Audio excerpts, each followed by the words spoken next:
हाय dear friends, what's up. Dear friends, आज का topic जो हमने लिया है वह है 42वां संविधान संशोधन अधिनियम 1976। जी हाँ दोस्तों, 42वां संविधान संशोधन अधिनियम 1976। ये टॉपिक सभी एग्जाम के लिए काफ़ी महत्वपूर्ण है। तो चलिए इस टॉपिक पर चर्चा करते हैं।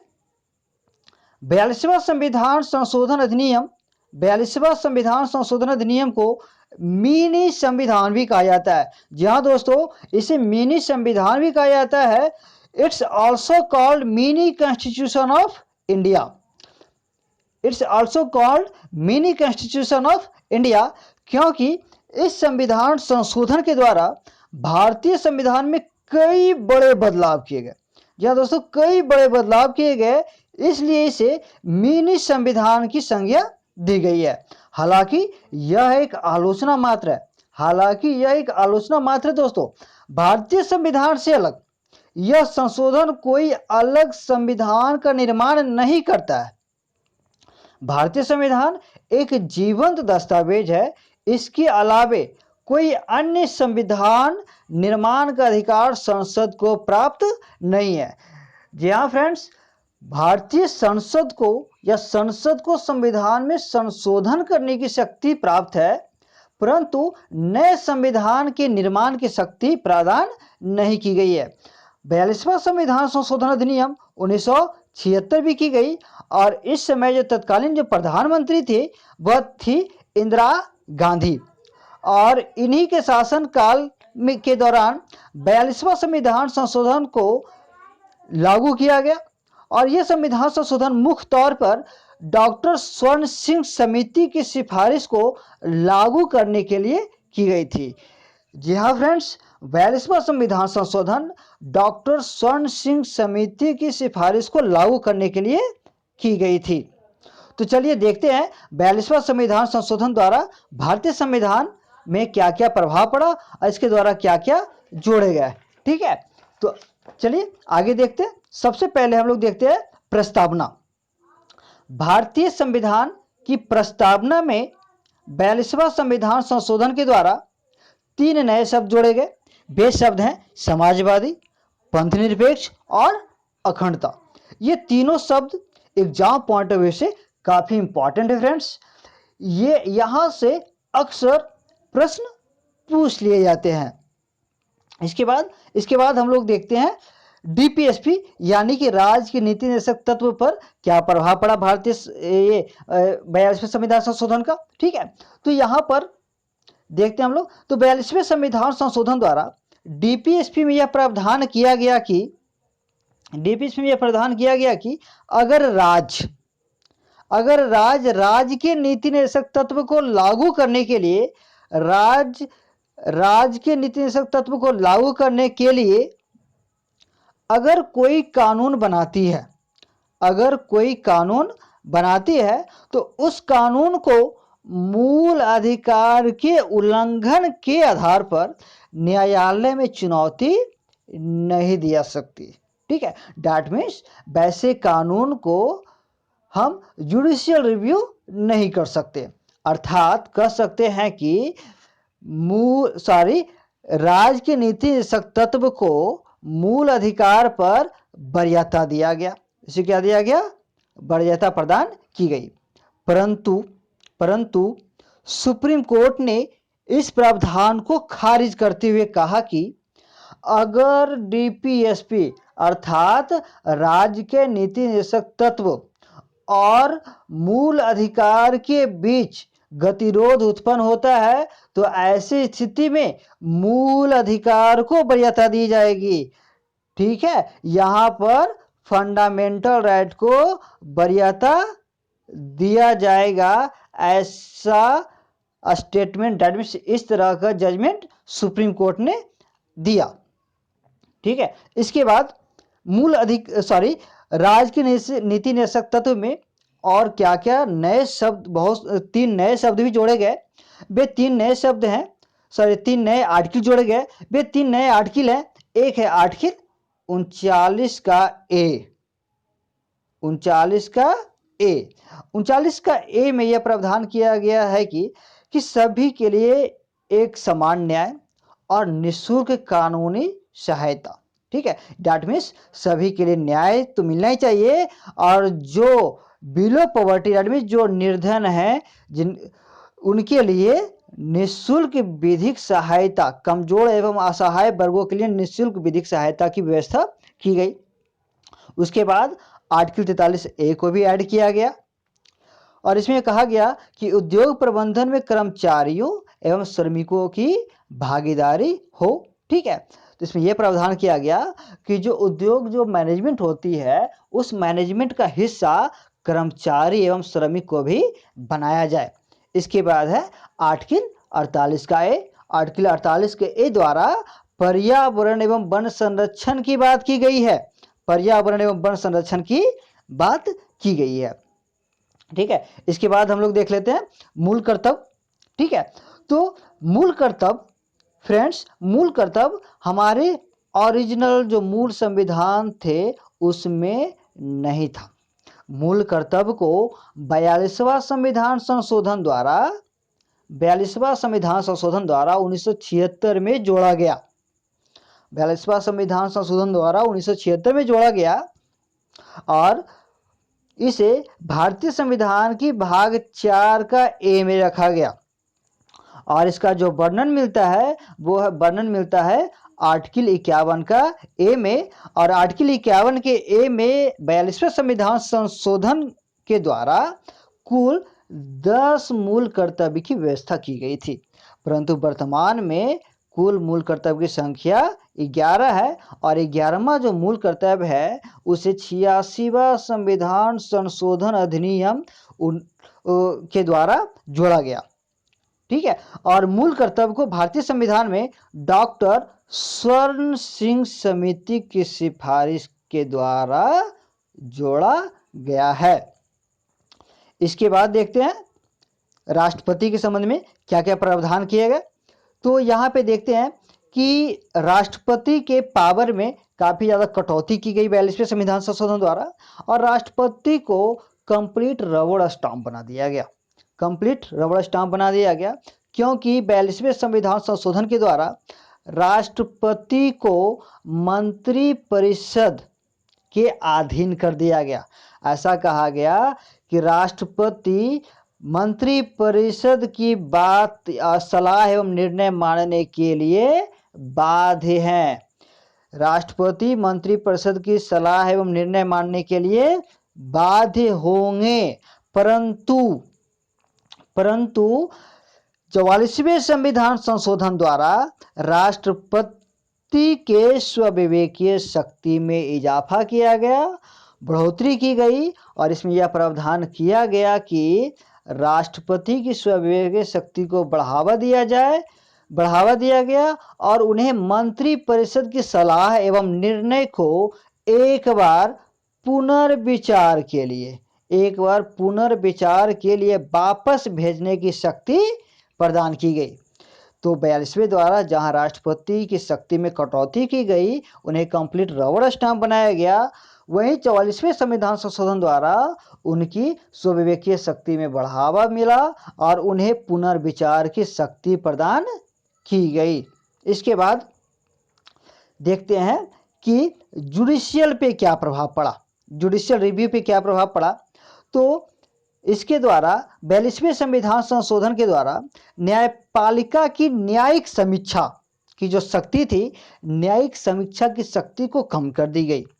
इस संशोधन में यह प्रावधान किया गया कि संसद द्वारा किए गए संविधान संशोधन को न्यायिक समीक्षा के बाहर रखा जाए, यानी कि न्यायिक समीक्षा के दायरे से बाहर कर दिया जाए। अर्थात कह सकते हैं कि अगर संसद की कोई भी संविधान संशोधन करती है तो ऐसे संविधान संशोधन को न्यायालय में चुनौती नहीं दी जा सकती है।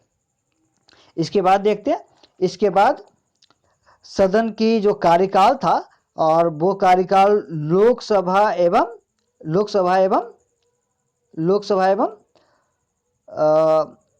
विधानसभा के संदर्भ में। ठीक है, सदन का जो कार्यकाल है लोकसभा एवं विधानसभा का, इसका कार्यकाल 5 ईयर का हुआ करता है। 1976 से पूर्व भी था, 5 ईयर का था। इसके कार्यकाल को 5 वर्ष से बढ़ाकर 6 वर्ष कर दी गई। ठीक है, 6 वर्ष कर दिया गया, अर्थात प्रधानमंत्री एवं सीएम के समान जो कार्यकाल है उसको 5 वर्ष से बढ़ाकर 6 वर्ष कर दिया गया। हालांकि इस प्रावधान को 44वें संविधान संशोधन द्वारा खंडित कर दिया गया और पुनः 6 वर्ष से 5 ईयर कर दिया गया। यानी कि पुनः एक बार फिर से लोकसभा एवं विधानसभा की कार्यकाल 5 वर्ष कर दिया गया। वो किया गया 44वें संविधान संशोधन के द्वारा। पुनः लोकसभा की कार्यकाल को 5 वर्ष ही कर दिया गया। इसके बाद कोरम के संदर्भ में देखते हैं। 42वें संविधान संशोधन द्वारा जो संसद एवं राज्य विधानमंडल के कामकाज के संदर्भ में जो कोरम हुआ करती थी, सदस्यों की उपस्थिति, और उस सदस्यों की उपस्थिति के बाद ही कामकाज जो होती थी, तो वो जो निर्धारित कोरम थी उसे क्या कर दिया गया, समाप्त कर दिया गया था। ठीक है, इसको यहाँ पे ऐसे समझते हैं कि संसद की कार्यवाही को जारी रखने एवं कामकाज करने के लिए एक निश्चित न्यूनतम संख्या निर्धारित की गई है जिसे कोरम कहते हैं। और यह सदस्य ये जो संख्या है कुल सदस्य के 1/10 हुआ करता है। कुल सदस्य का 1/10 निर्धारित की गई है। ठीक है, जैसे समझते हैं यहाँ पे, अगर मैं लोकसभा को लूँ तो लोकसभा का कुल सदस्यों का जो टोटल नंबर ऑफ मेंबर हैं वो 545 हुआ करता है। तो 545 का 10% कितना हो गया, 55। उसी तौर पे अगर मैं राज्यसभा को लूँ तो राज्यसभा में 245 है तो टोटल 25। ठीक है, तो यहाँ पर कहने का तात्पर्य ये है कि यहाँ पर जो कुल सदस्य किसी भी सदन में जो कुल सदस्य हैं उस सदस्य के 1/10 मेंबर अनिवार्य होते हैं, सदन अनिवार्य रूप से उपस्थित होंगे, तभी सदन की कामकाज या कार्रवाई को आगे बढ़ाया जा सके, ताकि सदन का काम लोकतांत्रिक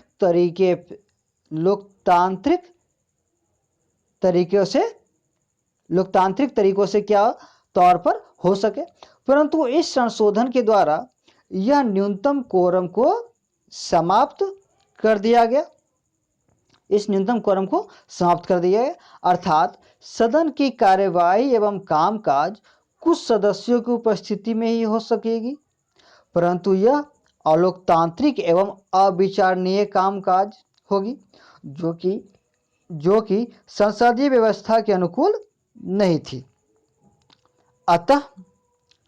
अतः 42वां संशोधन द्वारा जहां कोरम की आवश्यकता को समाप्त की गई, वहीं 44वें संविधान संशोधन अधिनियम 1978 के द्वारा पुनः फिर से कोरम की आवश्यकता को स्वीकार किया गया और फिर से कोरम को, एक न्यूनतम कोरम को स्थापित किया गया कि सदन की कार्यवाही या कामकाज करने के लिए एक न्यूनतम कोरम होगा और 1/10 होगा। इसे फिर से बहाल किया गया सदन के अंदर।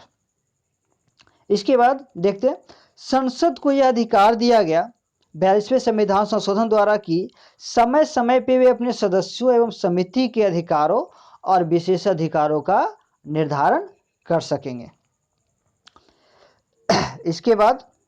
इसके बाद राष्ट्रीय आपातकाल के संदर्भ में भी काफी बदलाव किया गया 42वां संविधान संशोधन द्वारा। और इसमें यह बदलाव किया गया कि अनुच्छेद 352 के तहत राष्ट्रपति की घोषणा से संपूर्ण देश में एक साथ राष्ट्रीय आपात लागू हो जाती थी। परंतु इस संशोधन में यह व्यवस्था की गई कि राष्ट्रीय आपात को संपूर्ण देश में लागू करने के बजाय केवल उस भाग में ही लागू किया जाए जहां स्थिति असमान एवं अप्रभावित है। अर्थात संपूर्ण भारत के अलावे भारत के कुछ निश्चित प्रभावित भाग में भी लागू किया जा सकता है। यानी कि संपूर्ण भारत में लागू करने के अलावे भी वे प्रभावित क्षेत्र में भी लागू किया जा सकता है, यानी कि किसी एक भाग में भी लागू की जा सकती है जो भाग प्रभावित और असामान्य है। ठीक है, तो ये व्यवस्था 42वें संविधान संशोधन द्वारा किया गया। इसके बाद केंद्र किसी राज्य में कानून व्यवस्था को बहाल रखने के लिए, बनाए रखने के लिए सैन्य बल को भेज सकता है, यह भी व्यवस्था की गई। इसके बाद 42वें संविधान संशोधन द्वारा भारतीय संविधान में एक नया भाग जोड़ा गया और वे भाग थे 14 का क को जोड़ा गया और इस नए भाग में ट्रिब्यूनल की व्यवस्था की गई और इस ट्रिब्यूनल के तहत केंद्रीय प्रशासनिक अधिकरण कैट और राज्य प्रशासनिक अधिकरण सैट की व्यवस्था की गई, जहां केंद्रीय कर्मचारी अपने शिकायत एवं वरिष्ठ अधिकारियों से जुड़ी हुई शिकायत को लेकर कैट में जाएंगे और उन्हें ट्रिब्यूनल के द्वारा जस्टिस प्रदान की जाएगी। उसी प्रकार राज्य कर्मचारी अपनी शिकायत को लेकर के सैट में जाएंगे। ठीक है, इसके बाद ऑल इंडिया जुडिशियल सर्विस की गठन की व्यवस्था भी की गई 42वें संविधान संशोधन के द्वारा। ठीक है, ऑल इंडिया जुडिशियल सर्विस की व्यवस्था की गई, जैसे कि एडमिनिस्ट्रेटिव सर्विस के लिए आईएएस होते हैं, पुलिस सर्विस के लिए आईपीएस की व्यवस्था की गई है। उसी तौर पर जुडिशियल सर्विस के लिए भी ऑल इंडिया जुडिशियल सर्विस की व्यवस्था की गई 42वें संविधान संशोधन की द्वारा, परंतु आज तक इसकी गठन नहीं हो पाई है। ठीक है, इसके बाद राजसूची के 5 ऐसे विषय जो शिक्षा, वन्य जीव एवं पक्षी की संरक्षण, नापतौल, न्याय प्रशासन, अधीनस्थ न्यायालयों का गठन, जिस पर कानून राज्य सरकार स्टेट गवर्नमेंट बनाती थी 42वें संविधान संशोधन के द्वारा इसे राजसूची से निकाल करके समवर्ती सूची में शामिल कर दिया गया, कंकरेंट लिस्ट में शामिल कर दिया गया, जहां अब कानून केंद्र एवं राज्य दोनों बनाएंगे। अर्थात केंद्र सरकार की शक्ति में बढ़ोतरी की गई। इसके बाद यहां पर 42वें संविधान संशोधन द्वारा यह व्यवस्था की गई या संसद को यह अधिकार दिया गया कि संसद के द्वारा राष्ट्र विरोधी गतिविधि के संबंध में अगर उसको रोक लगाने के लिए, राष्ट्र विरोधी गतिविधि को रोक लगाने के लिए अगर कोई कानून बनाया जाता है जिससे मूल अधिकार का उल्लंघन होता है, तो ऐसे स्थिति में उसे न्यायालय में चुनौती नहीं दी जा सकती है। अर्थात कह सकते हैं कि राष्ट्र विरोधी कानून को मूल अधिकार पर हावी होंगे या हावी की गई विशेष वरीयता दी गई। उसके तो डियर फ्रेंड्स, आई होप, उम्मीद करता हूँ आपको यह वीडियो आपके एग्ज़ाम के लिए काफ़ी महत्वपूर्ण साबित होंगे। Thank you.